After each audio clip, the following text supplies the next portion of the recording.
let's start with inflation, interest rates and the economy. Remember, former Reserve Bank Governor Philip Lowe used to talk about the narrow path our economy was on between a soft landing if everything went well or a hard recession if the settings were wrong. Well, right now, with inflation this week much lower than expected, the recession fear is receding quickly. The soft landing appears more likely. Indeed, in the US, its economy is actually growing quite quickly at the moment.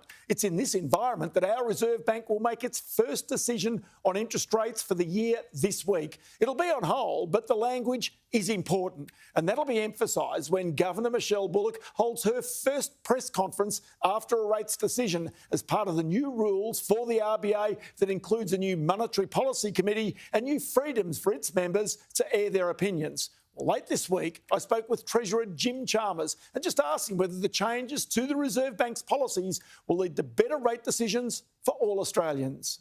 One of the prime motivations, really, of the reform program that we've got underway at the Reserve Bank, and I pay tribute to the Governor, Michelle Bullock, for the way that she's going about implementing these changes ahead of some of the legislative change later this year, is we want to make sure that we give the Reserve Bank every chance to come to the most considered decisions that they can.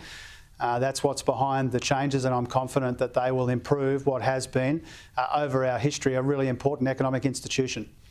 When you changed the stage 3 tax cuts, you and the Treasury Secretary, Stephen Kennedy, went to see the Reserve Bank Governor. Was that to really ensure that those changes were not seen to be inflationary, that the Reserve Bank would not change its position?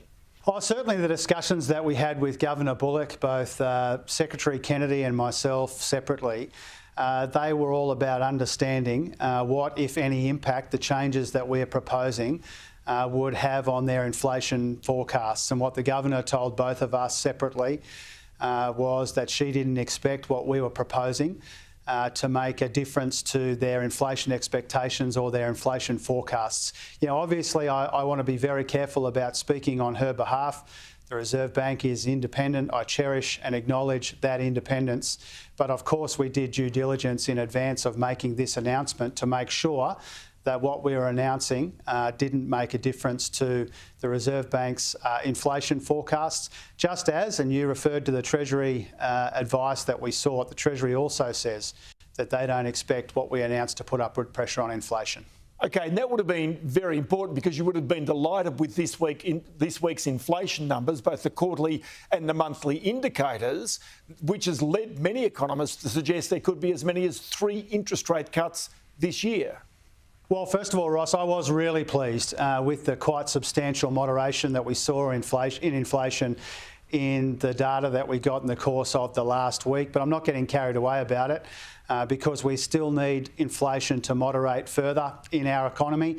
It has come off really quite substantially since its peaks in 2022. And the numbers that were released on Wednesday were even better than the market anticipated. All of that is good. We're making welcome and encouraging progress in this fight against inflation, but it's not mission accomplished because people are still under pressure. We acknowledge that, and that's why our cost of living tax cuts for Middle Australia are so important.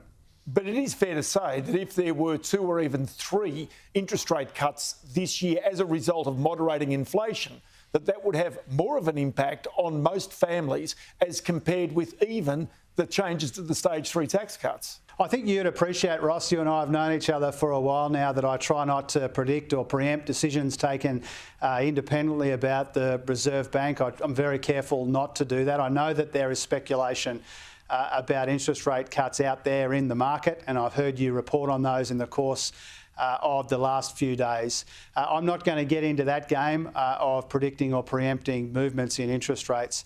I think what I need to do and what I am doing is focus on my job by getting the budget in better nick, by rolling out cost of living help in areas like early childhood education, electricity bill relief, rent assistance, and providing these tax cuts in a responsible way that doesn't push up inflation. I'm doing my bit. I'm doing my part of this. I'll leave the Reserve Bank to do their part independently. I want to go to that point as to whether there is a cost of living crisis. which actually precipitated your decision to change those stage 3 tax cuts. And now, I admit at the very margin there might be some hurt, but while most people have a job, they're still capable of cutting back, of managing and coping. That's the reason why banks in Australia have almost record lows, bad debts in arrears in their home mortgage books. Oh, look, the part of that I agree with, Ross, is the part that says that keeping the labour market as resilient as we can and as robust as we can, that's a big part of the story. You know, last year was the first time since these monthly records started being kept in 1978 that every single month had the unemployment rate below 4%. That's the first time that's happened every month in a calendar year. That's a good thing, and that is an important part of the considerable economic strength that we've shown in recent years. I acknowledge that. But I don't think these cost of living pressures are on the margins. I think this is still really the defining issue in our economy right now, is this inflation challenge, these cost of living pressures that people are confronting. I acknowledge as we get inflation down, we get real wages growing in a sustained and a sustainable way, we get these tax cuts flowing. You know, we've had some heavy weather at home and metaphorically heavy weather in the global economy. So all of these things mean the balance of risks will shift over time. But for the time being, I still think cost of living is the big pressure that we confront as a country, but also real people in real communities. And that's why these bigger tax cuts for Middle Australia are so important.